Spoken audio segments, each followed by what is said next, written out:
মা এটা কি অবস্থা করে রেখেছো ঘরের তুমি? এগুলো কি অবস্থা করে রেখেছো ঘরের? তুমি কি করছো? এঁচড়।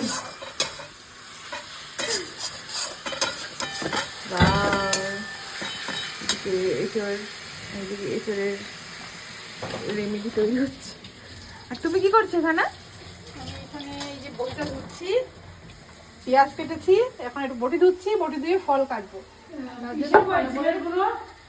বটিটা ধুয়ে নিলাম যাতে ফলের ভেতরে পেঁয়াজের গন্ধ না লাগে। ঠিক আছে? ও জিরের গুঁড়ো খুঁজে পাচ্ছে না, জিরের গুঁড়ো দাও। গুঁড়ো কি আর সুন্দর গন্ধ বেরোচ্ছে। এইটা দিয়ে দেবে। এই যে বিকেলে পেঁয়াজি হবে, তাই এখন পেঁয়াজটা কেটে রেডি থাকলো। আর এখন হচ্ছে ইঁচড়ের তরকারি। আর কি রান্না হয়েছে? আর একটা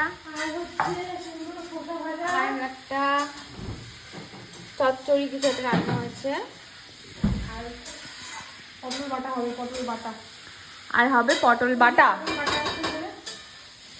ওই যে এখানে পটল কাটা রয়েছে, হবে পটল বাটা দিয়ে বাটা হবে। হ্যাঁ।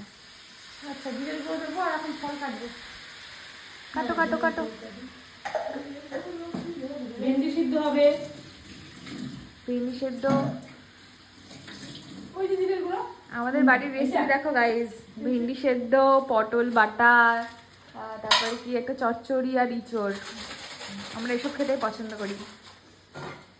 আমাদের মাংস ফ্রিজে তোমরাও একটু বলো তো কারা এগুলো খেতে পছন্দ করো। আমাদের ফ্রিজে মাংস নষ্ট হয়, আমরা নিরামিষ বেশি প্রেফার করি।